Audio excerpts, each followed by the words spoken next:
That's your wake-up call. All right. Good morning, Poppy. Good morning. Good morning. Hello, everybody, and welcome to Shamanic Sundays. It is good to be here with you today. Right. Yeah, good to see you all out there in the virtual world and in the real world. I want to start by giving thanks for everybody for showing up today. Poppy, for how you show up in the world every day, and all the gifts of our lives and the ability that we have to be here together, to see and hear and feel, and all of the little miracles that had to happen today to bring us here together. So that's a beautiful thing. Oh. So we are here to share Shamanic Sundays with you, to share some of the wisdom that that my dad, Dr. Tom Pinkson, has garnered in his 55 years of working in the realm of shamanism, and the incredible indigenous mentors that he has had, and that my sister and I have been lucky to know and to work with ourselves in many ways. So bringing their spirits in here and gratitude to their teachings, and they're trusting you with the bundle to carry that forward. Can you start off telling us a little bit? Well, if is there anything you want to add to that morning prayer as we start off here? Gratitude for the breath, gratitude for being able to see and feel and join our consciousness, our souls, and our spirits here together to help open a doorway to bring through healing light and love and Kapuri energy chi from the Great Spirit for our lives, for our healing, for our strengthening of our walking our hearts paths to completion, and for being used by Spirit as channels for her healing love and light out into the world, for healing of the sacred hoop, ancestor spirits. Oh, Omkriyo. Yeah. Oh, thank you. Thank you. Can you talk a little bit about what it means to pick up and carry the medicine bundle in regards to shamanism and spirituality?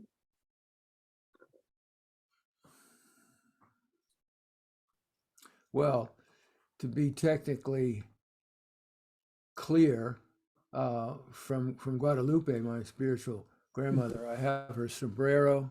I have beautiful scarf that she made and embroidered beautiful designs from visions, and some sacred clothes I wear in ceremony. Yep. So I don't have a bundle from her on the physical plane. I have those spiritual items that I wear in ceremonies, and I connect with grandmother in the spirit world and with the power of those objects that I just mentioned every day in my daily prayers and with the rituals. So the bundle, but she did pass on a bundle to her niece that she was very close with in her life, and blessings to Maria Felix, doing that in a good way, and wherever and however the bundle is, and with gratitude to Guadalupe. So the bundle she gave me was more a spiritual assignment, which I think I spoke about recently,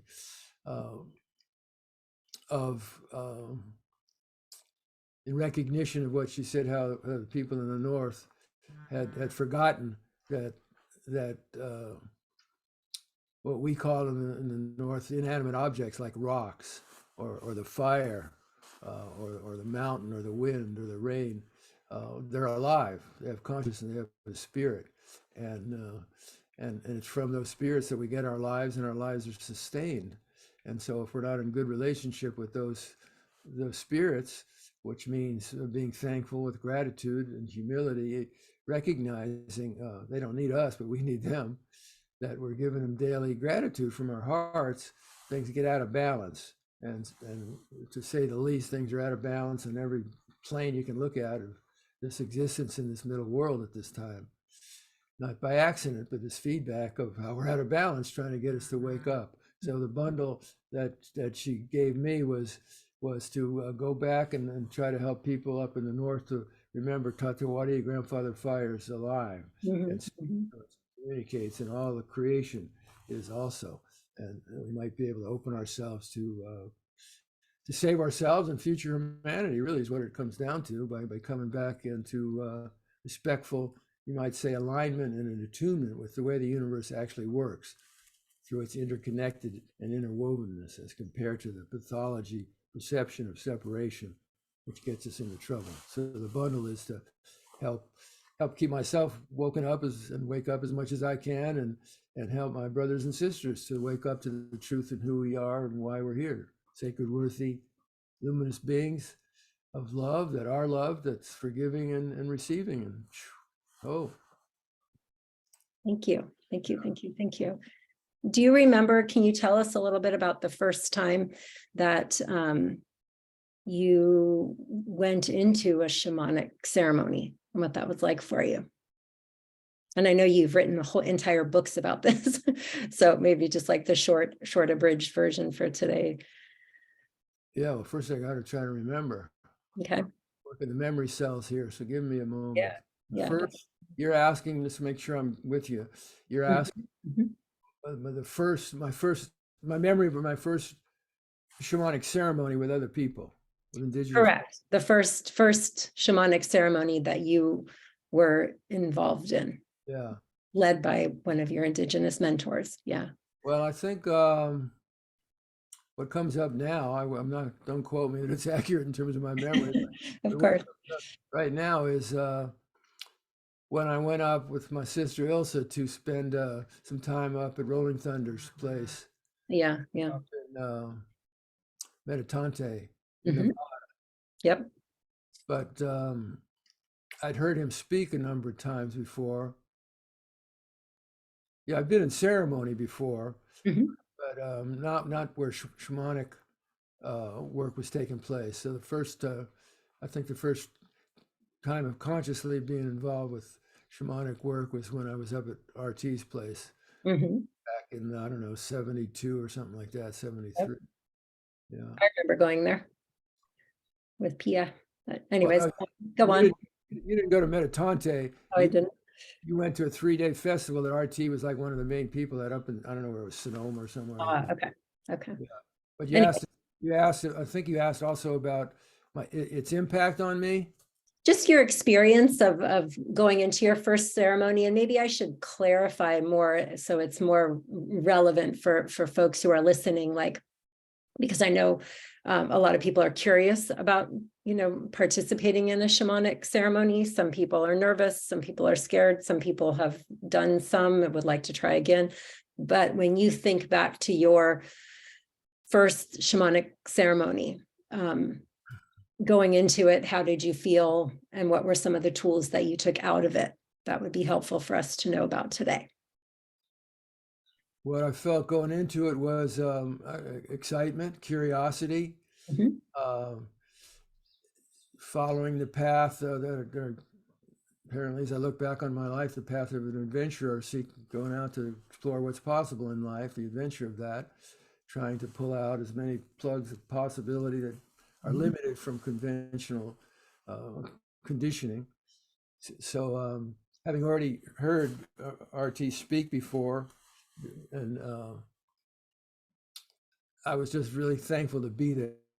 I just felt like coming into the energy field of Meditante, it was very peaceful, but strong and sharp and clear and focused and grounded, and like not people playing, but people really living in the same way.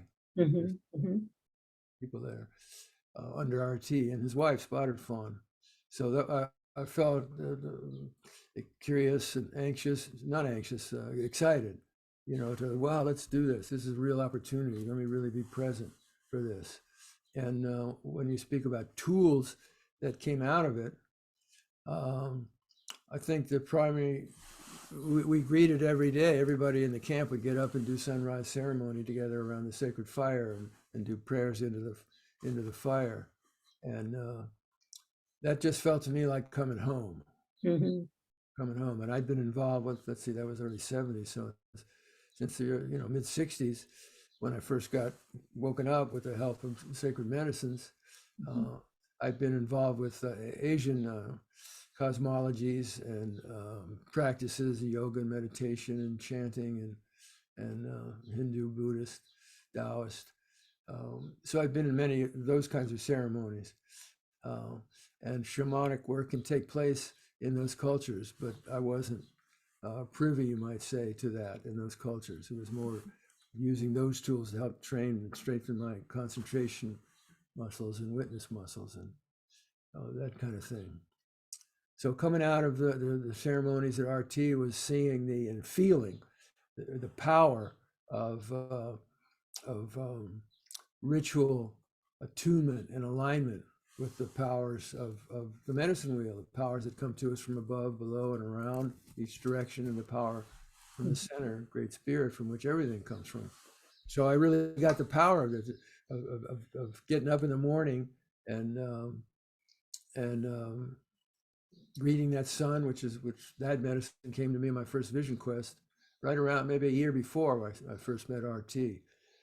Power of the group ritual and focused attention, working with the spirits of this land as compared to the spirits of Asia or India, with the cultures that I was working with previously. It was time to get in touch with the spirits of Turtle Island and work with those spirits, the ancestor spirits of this land where I live. That's where I live. Yeah. So the importance of all that. Yeah. Can you, for those folks who are on and aren't familiar with Rolling Thunder, can you give us a little background on who he was? Rolling Thunder was he was part Cherokee and part I think Cajun, and he was what's called a not mixed, but a intertribal medicine man. Very powerful personality and energy, and very strong being. There were a number of, he became well known in the 60s and 70s. There were a number of books written about him, one of which was describing some miraculous stuff he did at a conference of scientists that was videotaped, and that word started to go out. And then there were some books written about him, and then he was, I forget the name of the movie. There was a movie with some Western hero guy interacting with Indian people, and he got trying to help them preserve their land rights and their sovereignty rights and some of the abuses that were being done to them.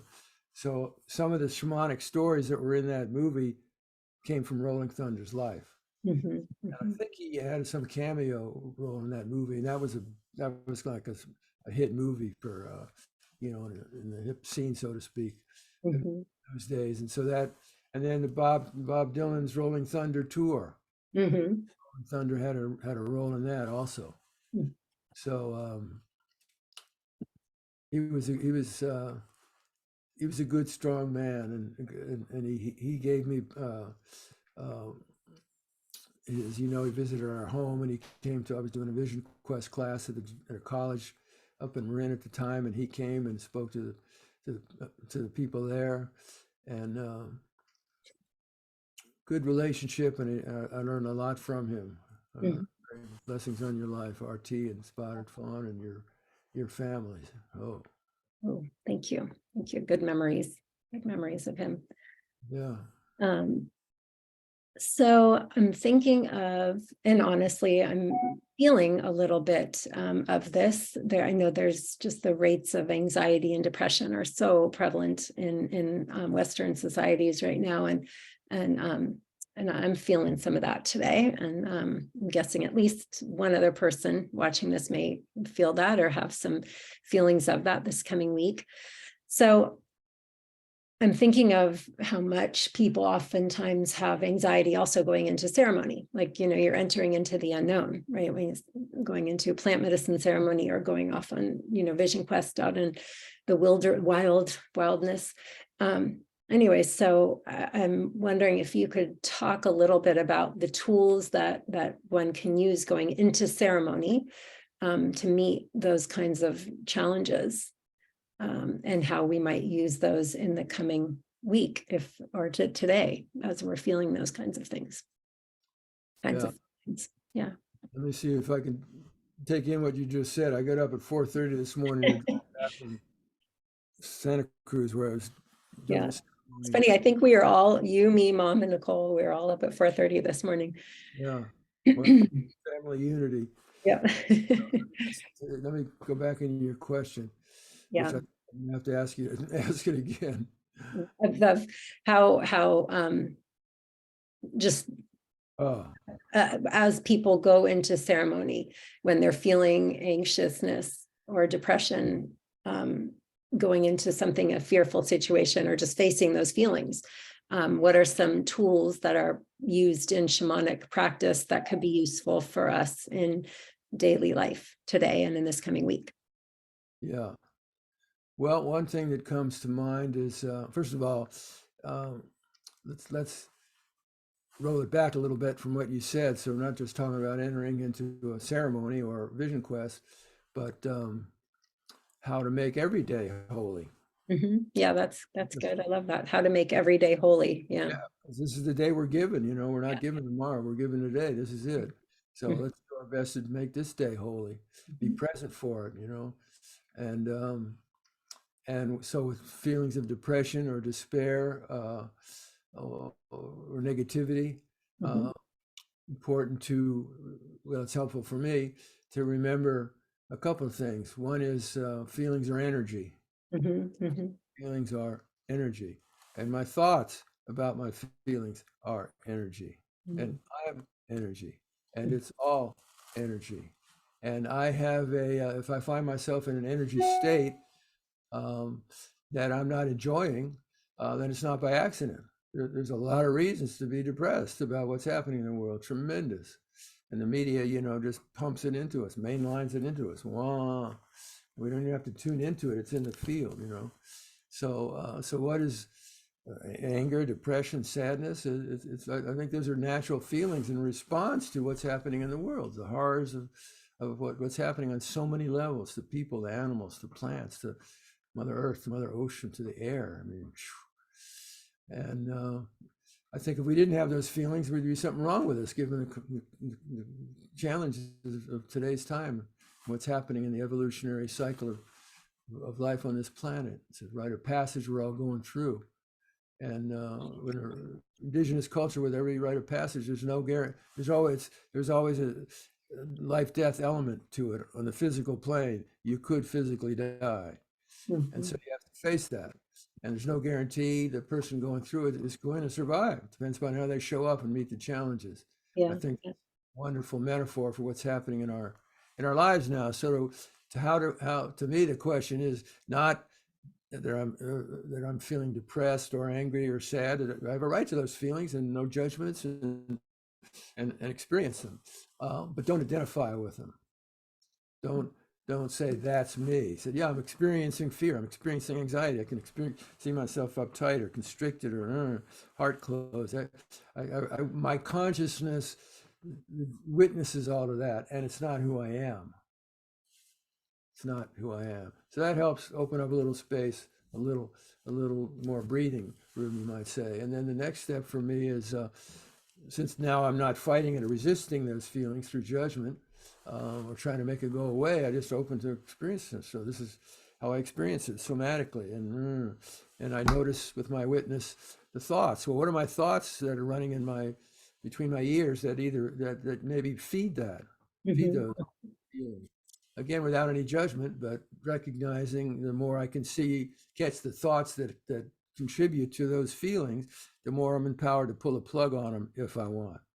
No power to pull a plug on them if I don't face them. And then bottom line, as I'm going on here for a while, is so given the truth of what I'm feeling, given the truth of whatever it is, the real question is not that I'm feeling it, but how can I create a response to it? How can I create a relationship with the truth of what I'm experiencing in my human form, in my ego identified brain? How can I create a response to it all? How can I interact with this energy in a way that helps me use that energy, the way the surfer connects with a wave and uses the wave the power of the wave, which they don't create, to go where they want to go and have a good time if they've taken the time to develop the skill. So you and I are both working on it, and you're doing a lot better than me. Depends on the minute, right? But up in the ocean, it's great to see you when you stand up. It's Oh, cool. oh. I'm talking about the real I thought thing. you Yeah. mentioned that riding the waves of life. I guess Oh, with all of I mean it. it all. I mean it all because it's all connected. Yeah. So bottom line, whatever we're feeling or experiencing in response to what's happening in the field, what's happening internally, it's like the existential question, like an arrow right into the bullseye says, okay, you're alive now. You're aware of what you're feeling. You have some awareness of thoughts that are contributing to those feelings. What do you want to do about it? How do you want to create a relationship to it all? You can run an old program and be victim to it. That's very seductive inside of me. If I'm not paying attention, I can go to that really quick and poor me, or the victim of angry at the person causing or situation causing my pain, and create more suffering. Or I can pull the plug, like I said, pull the plug on it and say, Tomas, how can you, in this moment of being alive, do you want to run out and experience the consequences of your choice to play the victim role, or do you want to, excuse me, acknowledge in this moment, if it's true for you, I've had enough suffering in this moment. I don't want to create suffering. I want to use my consciousness and breath that comes in clean with each new intake of oxygen to co-create with spirit a different experience. And I have to look at, well, what do you want different? What experience you want to experience? So I got to take responsibility for. I'd like to feel some inner peace. I'd like to feel some comfort. I'd like to feel some faith that somehow in ways I can't see, it's all going to work out. This bigger power is working here, and I just need to show up with my faith and trust, and one paddle at a time, one breath, one foot step forward, going with that faith and trust that as long as I'm following my heart and my integrity, and trying to be a good, kind person, and not just serve ego, but serve spirit, I'm going to be taken care of. It's all going to work out. In fact, it's already working right now for the greatest good. I just can't see it. There's some work for me to do to open my vision, open the doorway, so that greatest good can come through. So when I put my attention into that thought form, those kinds of thought forms, it's very different than the thought forms that can create more suffering for me with the victim programming. Yeah. It reminds me, thank you for that. It reminds me, I remember when I was in college, I was studying sports psychology, and I'm reading some research report about a group of chiropractors who had gone over to the Himalayas and were studying the Sherpas, and how did they, who are carrying hundreds of pounds of equipment up and down huge mountains so many days of their lives, not have back trouble, right? And because there was no reports of them having back trouble, so they started digging in deeper and doing interviews. And as they met with the folks and got to know them more, they started opening up. And yeah, of course I have back trouble. What are you talking about? I always have back pain. But they just didn't give it a name and didn't give into it. So I think there's like such a balance between a young person that I am very close to recently said something about wanting to like feel the full range of human emotions, but have better tools to deal with the challenging ones, right? So I think there's incredible power in recognizing, meeting whatever's there, but not giving it a name and getting sucked into it. Like you were just talking about, that was a really great visualization. It also reminds me of, in ceremony, one of the instructions you give folks oftentimes as we're going in ceremony and as things come up is, if some spirit animal shows up, or some, ancestor spirit shows up, or, energy shows up, and it brings up some intense energy for you, to like welcome it and ask it why it's there. Like, why are you here? What can I learn from you? What do you need from me? Like, why are you calling out to me? Yeah. So that feels like that is kind of along the same lines. So, yeah. So what you were just sharing, I like to ask you to lead us in a visualization, but that kind of was a visualization in a way of how we meet the different feelings of the day and the times. So are there any other thoughts or prayers or blessings you want to give us for the today and the week ahead? Dropping into your shamanic wisdom. Well, it's not my shamanic wisdom, it's shamanic wisdom we all have access to. I don't know this.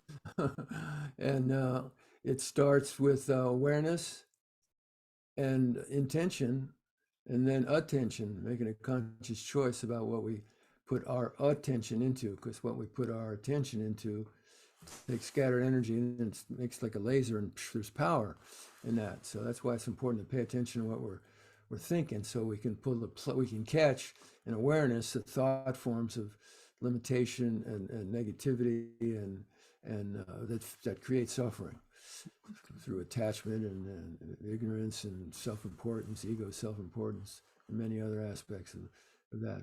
So with the gift of our awareness and giving ourselves permission as human beings to experience the full circle, you might say, the wholeness of all that we're capable of feeling as human beings in an animal body with a reptilian brain and a monkey mind, all the feelings and sensations we can experience in this human experience, in this human body. And not label any of them are bad. Oh my God, I shouldn't feel that way. If a feeling's coming up, it was triggered by some stimuli. So it's an opportunity. If the feeling's an unpleasant one, or a frightening one, or a scary one, or a hurtful one, it's really like a flashlight of awareness on waking up that this is an opportunity. There's an opportunity to drop in and go deeper and go down to the roots of where this feeling's coming from. And look at what the beliefs are, look what the thoughts are, and how much of those are based on unconscious conditioned thought forms that were kind of inculcated when you were a child. You didn't choose them, they were just part of the environment and you ate and breathed in. That in our Western cultures, based on that perception, illusionary perception of separation, it's all about the individual as separate from other individuals. And it's that sense of separation that causes the pain and suffering. And so listening to our feelings, giving ourselves permission to listen to those feelings. And like you said very beautifully, I thought, this feeling's not happening by accident. So let me just open up. It's trying to get my attention about something. So let me go to it without any judgments. And that in itself just opens the doorway of awareness if we hold that intention to grow in our lives, to see what information comes through, opening that doorway all through the gift of our awareness. And when we bring our awareness into what's true, because whenever we put our attention into something, a thought form that's true, we get juicier. This polishes up our stardust. And the reverse is true. We put our energy into thought forms that are not true, and there's constriction, there's tightening, and then that causes inflammation, and that's a cause of a lot of disease that we know that Western medicine finally is acknowledging the role the mind plays and feelings play. So we want to use the gifts of awareness attuned to feelings to give ourselves permission to feel whatever we're feeling and explore the roots of it, and also to access the power. If I don't like what I'm feeling and experiencing in this moment, take hold of the truth that this moment is the only time you have to be able to experience what you want to experience. Take hold of that moment, like in your hand, and grasp it. So this moment is all I've got. I have no guarantees when this next breath leaves that there'll be a new breath. So let me be present for this breath, and let me make a conscious choice about how to use the fuel of this gift of life force. Taking ownership that I have the ability to co-create with Spirit's help and that energy that comes in with the breath, whatever I want to experience. Do I want to experience pain and suffering? Activate or let the unconsciously conditioned suffering thought programs run, and they produce the pain and suffering. But if you get to the point in your life, like I did many years ago, after creating a lot of suffering, self-induced suffering, said I've had enough pain and suffering in my life. So the degree that I have any control over that, I don't have control over everything. Shit happens. It's the great mystery. But I do have the potential to be in control of how I respond to whatever happens. And I want to do the best I can to increase my ability to do that skillfully and fruitfully, co-creating with spirit, that experience of what's true on the deepest level of our being, our interconnectedness, the deep inner peace that lives at the center of our being, the deep inner peace, the center of calm, of strength, a place of beauty and wisdom and creativity through our access, connectedness to the Great Spirit. And just to take in the gift of being alive in this moment, the gift of being able to receive what Spirit creates, the breath of life, and gives it to us. We don't know how to create it. It's given to us freely. So taking it in and giving thanks. Thank you for this breath of life. Thank you for Sacred Right Now. Thank you for the gift of a human incarnation, a body that can feel, and a mind that can self-reflect, and a soul that's infinite. And this opportunity in being alive to make a conscious choice at what I want to experience right now, the only time I can ever experience it. So may we all, to whatever degree each of us chooses, open our conscious awareness with gratitude to the opportunity, being alive, to connect with that deep inner peace inside of us, the infinite, unconditional light and love that lives inside of us, a gift of grace, the opportunity in being alive to breathe into it and help those metaphorical flowers of kindness and love and tenderness and creativity and joy and courage to grow brighter and stronger. And fruits of that, may we take them out into the world, the gifts that each of us have to help in the healing of the sacred who. May it so. May it be so. Thank you for the blessing that you are and blessings on your lives. Hope. Hey. Thank you for the blessing that you are, blessings of your life. And happy Shamanic Sundays, and let's all keep connecting to our deep inner wisdom and letting our flowers blossom. Thank you so much for being here.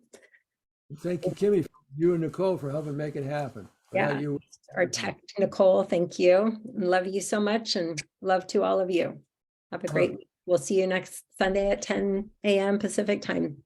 Okay, take care. Bye. How do I push that thing?